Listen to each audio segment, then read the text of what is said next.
या छोटू भाई वसावा के पास बैठकर बातचीत करके गए थे।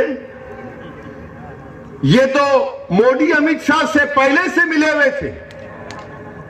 ये इनका अंदर का रिश्ता है, इनका अंदर का कनेक्शन है।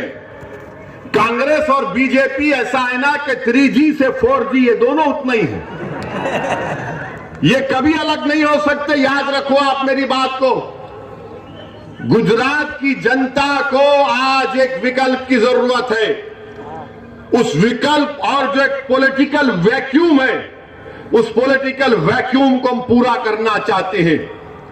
बहुत से मसाइल हैं मुसलमानों के, आदिवासियों के, दलित भाई और बहनों के, ओबीसी समाज के, मगर याद रखिए अगर हर कोई जीत कर रूलिंग पार्टी में जाकर कूद जाएगा तो उन गरीबों का कोई फायदा नहीं होगा। मैं आपको बता रहा हूं कि अगर कोई ये समझता है कि मैं एमएलए बन गया, मैं रूलिंग पार्टी के साथ चला जाऊंगा तो मेरा कोई फायदा हो जाएगा, नहीं होगा। क्यों नहीं होगा? उसकी मिसाल तुम्हारे सामने छोटू भाई वसावा है।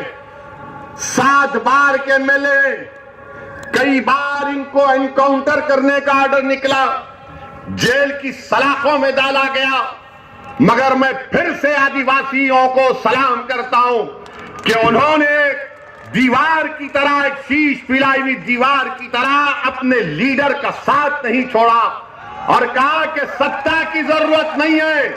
छोटू भाई वसावा और महेश भाई, तुम जाओ असेंबली में जाकर हमारी लड़ाई लड़ो, हमारे दिलों में जो छुपा हुआ गम है उसको बयान करो, हमारे आंख में आंसू आने मत दो, हमारे बच्चों के हौसलों को बुलंद रखो।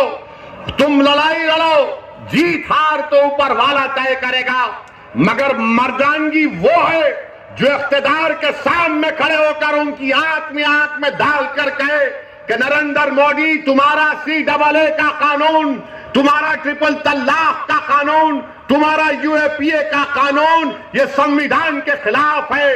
हिम्मत और हौसला हक को बयान करने का मकसद एक ही है ताकि तुमको पैगाम मिल जाए कि जब अगर कोई 2 MP भी हो और बीजेपी के 300 तो मोदी की हुकूमत के सामने सच्चाई को बयान करने के लिए जो काम गांधी ने किया था कि सफेद फार्म हुकूमत के उस गलत कानून को गांधी ने फाड़ा, तो तुम्हारा ये दीवाना बीजेपी के 300 MP के सामने CAA कानून को फाड़ कर रख दिया।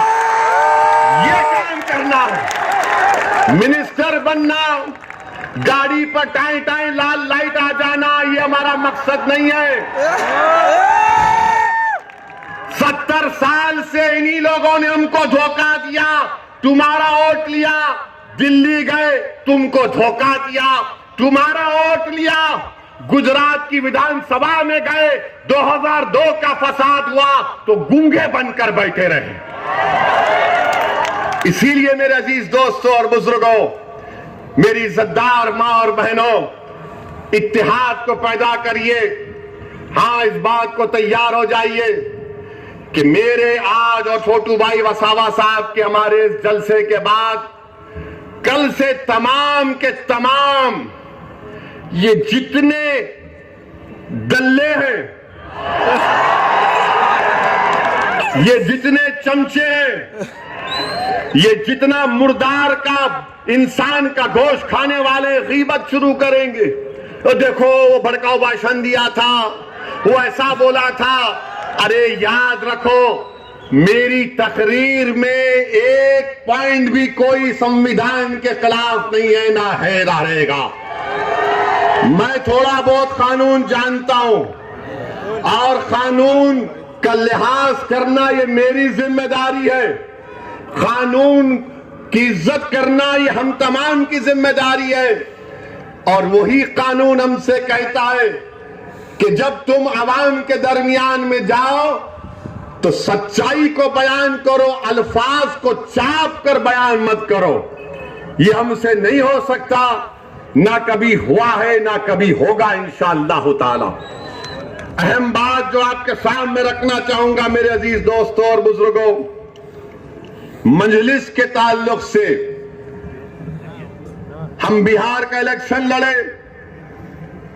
तो जैसा हम बिहार में गए सब शुरू हो गए,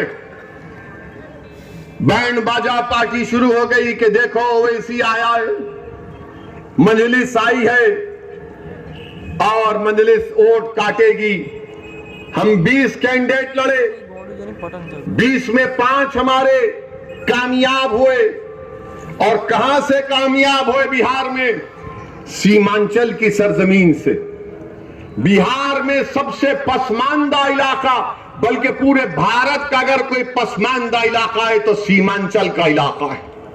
वहां की गरीब जनता ने हमको आशीर्वाद किया, हमको अपनी मोहब्बतों से नवाजा और हमको कामयाब किया।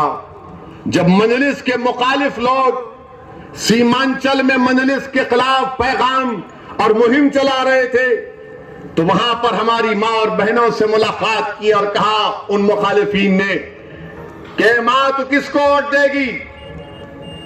तो उस मां ने कहा पतंग छाप को वोट देंगे। बोले कौन पतंग छाप?